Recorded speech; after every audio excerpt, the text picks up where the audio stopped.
everybody. Okay, this is a long time in the coming. It's a third part, a perceived part three of that new work history report review we were going to do. The way I kind of picture it is the first page of the new work history report, the one that they designed in the early summer of 2024 to accommodate some needed questions that they always seem to not have on the old one, but then they'd be asking about it and kind of bugging claimants mid-claim to answer questions on the spot. They didn't have a way to really understand what they meant.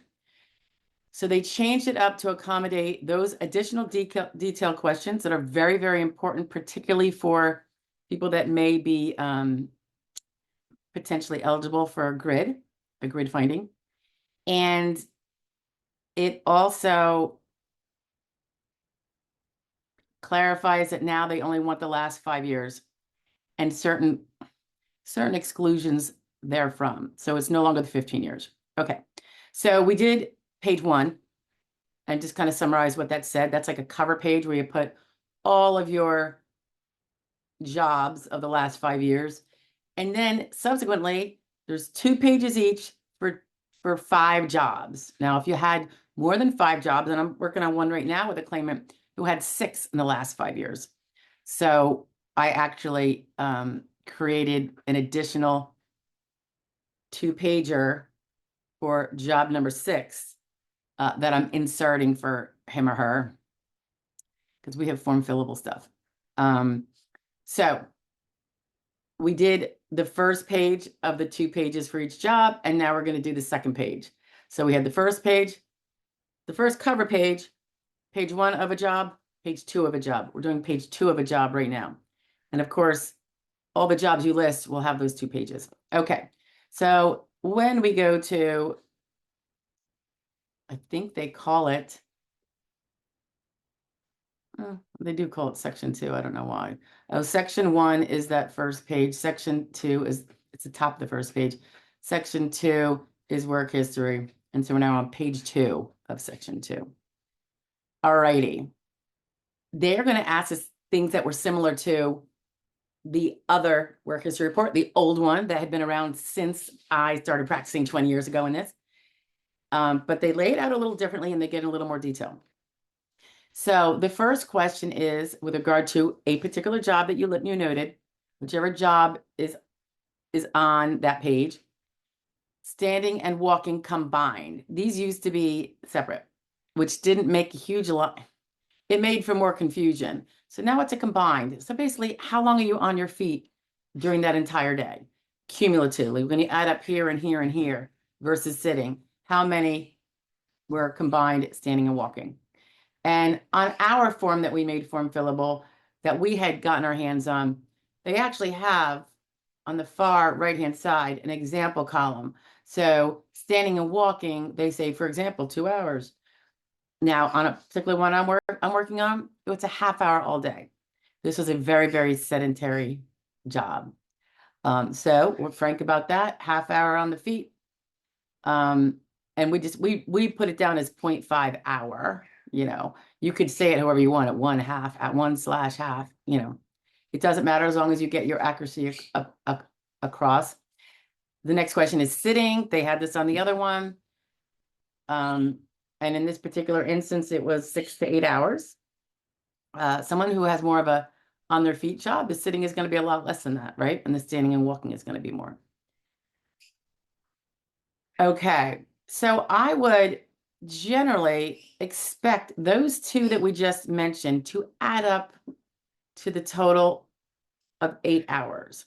Now, you might have had a 10-hour workday, and I know that makes it a little complicated, but if you notice the directions at the top, tell us how much time you spent doing the following physical activities in a typical workday. The total hours, minutes for standing, walking, and sitting should equal the hours per day. The example below shows an 8-hour workday with 2 hours standing and walking and 6 hours sitting. So let me correct that. If you have a 10-hour day, make sure that those first 2 add up to whatever your workday is. If it's 10 hours, if it's 8, you know, if it's a 6-hour day, what have you. Stooping, this, they actually describe it as bending down and forward at the waist. So bending down, yes, but it's only the start of a bending down. it's kind of like a lean forward at your waist. Don't feel like you have to be bending over a table at a 90-degree angle for it to be stooping. I don't think that would be stooping. To me, stooping is when let's say you're showing somebody a document and you're both reading it, and you're kind of like going like this, or they're showing it to you and you're kind of going like this, stooping. It's actually a lot of pressure on your back and potentially your neck and potentially your hips. But that is what I would be looking at in terms of stooping. I wouldn't be confusing it with totally bending down to the floor to pick something up. Kneeling, bending legs to rest on knees. We all kind of know what kneeling is, right? Versus crouching, bending legs and back down and forward. I look at a crouch as being a full-on squat, right? When I crouch down, and sometimes I do, I'm practically sitting on my ankles. It's usually when I'm doing something very low to the ground, right? Sometimes people crouch when they're filling up the big printer with the trays at the bottom. You might be crouching to get that paper in there. There's a lot of different bases for crouching, but that's just one example. Crawling, moving on hands and knees. We all kind of know what that is. And I would add, if these are not written in your job description, but the job just naturally entails doing these things, like you could have a job that, your job description does not say you fill the paper bin on the printer or the copier, but you go to work and that's what you do when it's needed because someone's got to do it. You don't go call maintenance and say, come over 3 buildings because I need paper in and I don't feel like doing it, right? So most of the time when people have lost jobs, they're all doing this here, there, everywhere. So don't forget that you do it, even if it's not part of your job description, because any kind of office job is going to tend to require that periodically in order to get your job done. So it might not be, you're not a printer paper filler, that is not your job description or your title, but it's just kind of like one of those natural things that happen with any kind of job to be a productive worker. So don't forget you do it. I need you to look at what your days really entail, not your job description. Okay? All right, in the next section, they really changed up, probably smartly so. It used to be very vague. Do you handle bigger objects? Now it is, well, we'll start with the first one. It's actually smaller objects at first. Using fingers to touch, prick, or pinch. For example, using a mouse, keyboard, turning pages, or buttoning a shirt.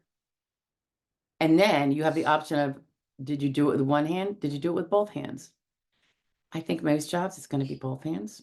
You're going to maybe touch something with this one hand. Another, you're grabbing a paper from somebody if they're on this side of you, and you're, grabbing it from this arm if it's, the person approaches you from this side. Okay. And obviously, if you're typing, that's 2 hands. So I often see, I don't even know if I've ever, since this all came to be where we're getting this specific, if I've seen single-handed ever. So I just happen to see both hands. So that would be checked off. So you're going to check off either one hand or both hands. Probably most likely it's going to be both hands, assuming you have 2 hands. In this case, if it's 6 to 8 hours, this person had that sedentary job, which is constantly this or this or this. All right. So yeah, I would say, or maybe I should say this. The next one is about those bigger items. Using hands to seize, hold, grasp, or turn. For example, holding a large envelope, a small box, a hammer, or a bottle of water. I would assume that could also mean a handheld phone, a cell phone, a walkie-talkie, and again, one hand or both hands. In this case, the person only does that about a half hour a day.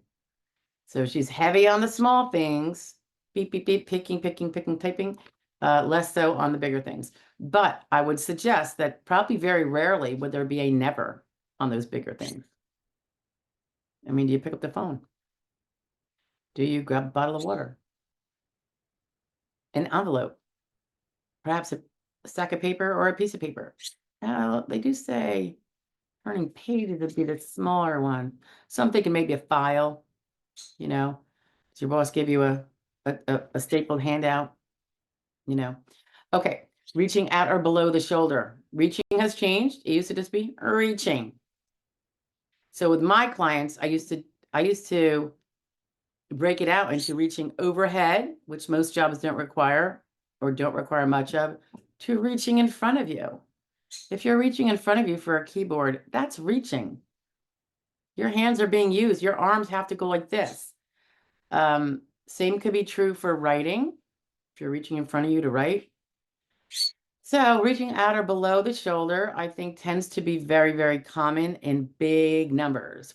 In this case, it's 6 to 8 hours, and they also ask about the one arm, two arm. Again, clicking both arms because this person had a sedentary job, a kind of a high-skilled office job, and constantly reaching forward for phone, for papers, for typing. Reaching overhead, which is above the shoulder, both arms. And she only did maybe a half hour a day.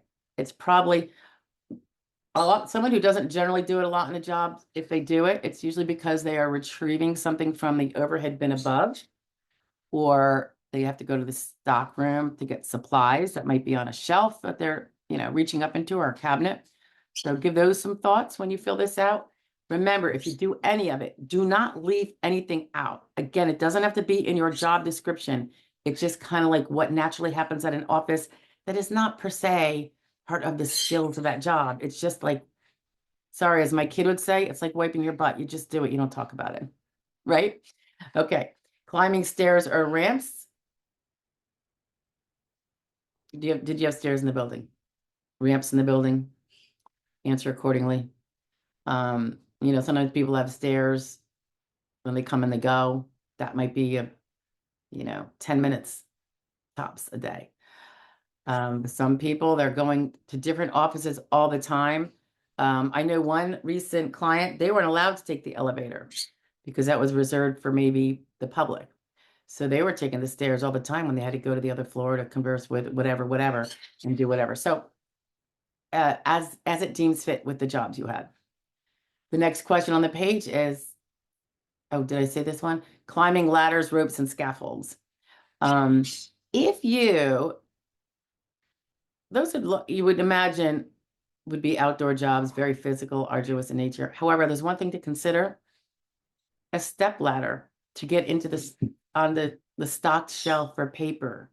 If you had to grab ream of paper, or any other kind of supplies, I would consider a step ladder to be a ladder. You are stepping up on it. So for whatever amount that may be, if it's applicable, I would include that in climbing a ladder. They didn't say it had to be a 20-rung ladder, right? Okay, tell us about lifting and carrying in this job. Very, very important. Very important. Explain what you lifted, how far you carried it, and how often you did it in a typical day.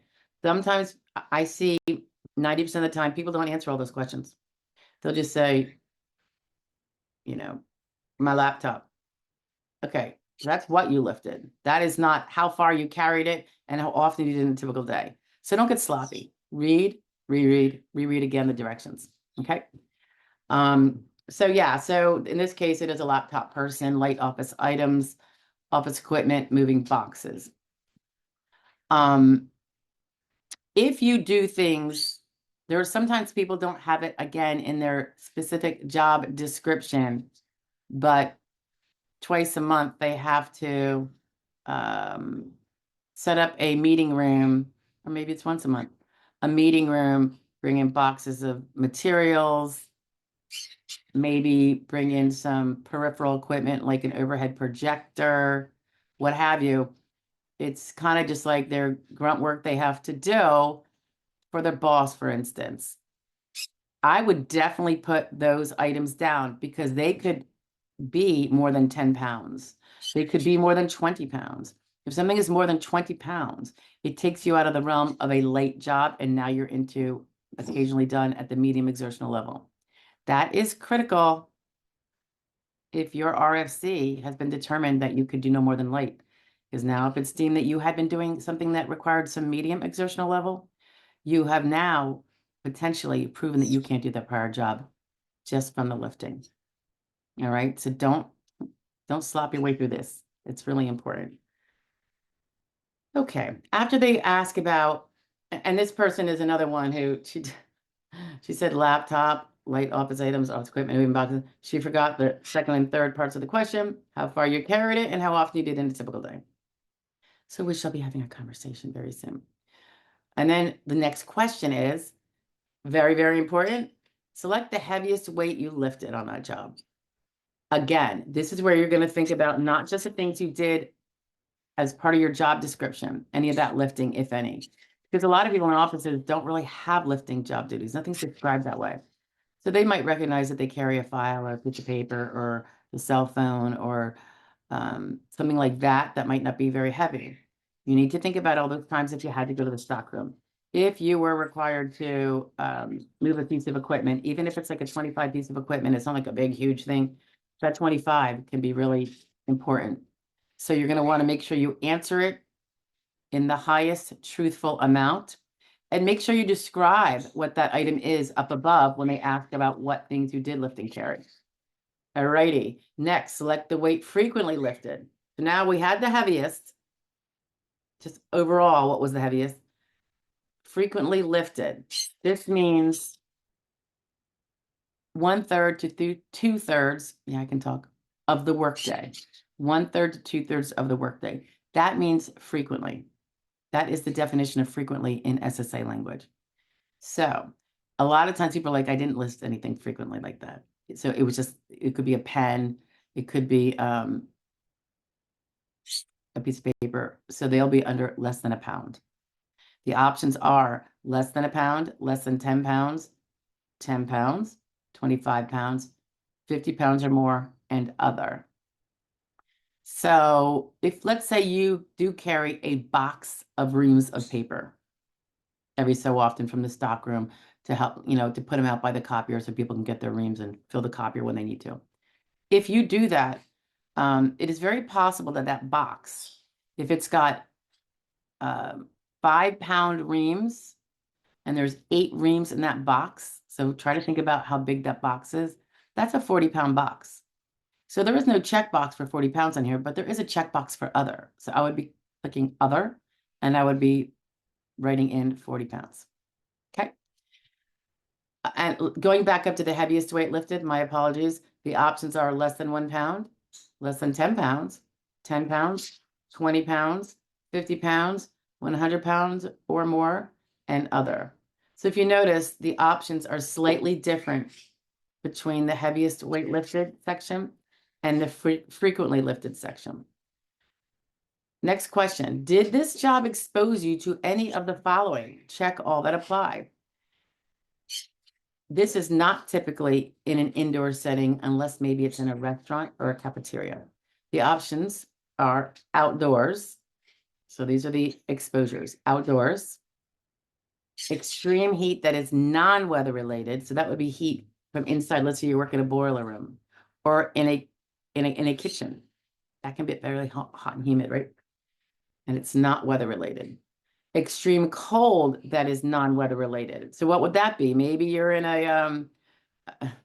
a meat house or a butcher and you're frequently in that freezer. Wetness, humidity, and those could be indoor or outdoor because it does not say non-weather related, right? Hazardous substances, moving mechanical parts, high exposed places, heavy vibrations, loud noises, and other. If you check any of those, and if you did have those on your job, you need to be frank about it. If any of them were yes, you go on. It says if one or more boxes are checked, tell us about the exposure or exposures and how often you're exposed. And then you're going to get to describing. And the answer is tell them about the exposure and how often. 2 parts there, people. Okay. Explain how your medical conditions would affect your ability to do this job. This is a new question. So this one is hard for some people. I would suggest, so let's say you can't, it was a light job and you're on your feet, 6 hours a day or 4, and you can't do that anymore. I would say, and let's say it's because you have a back impairment now, or you have neuropathy of your feet. I would say my very short, because you don't have a lot of space here. If you have to use your marks, go ahead and use them. But be specific. Don't start talking about, I mean, I see people go off on tangents talking about their history on the job and how they were unappreciated. No, no, no. You want to keep it to your medical problems and how you are limited and can't do the things that would be required on the job. All the things you talked about above. All right. Keep it objective as to what you cannot do because of your medical impairments. Don't start talking about how you're discriminated against and you couldn't take it anymore. Don't don't start talking about how you weren't appreciated for all the suffering you went through to try to stick with that job, although you were unable to successfully stick to it later. Keep it on point, people. They give you a small space for a reason. Use it accordingly. Remember, the more you babble, the more you are detracting away from the points that will actually make a legal difference.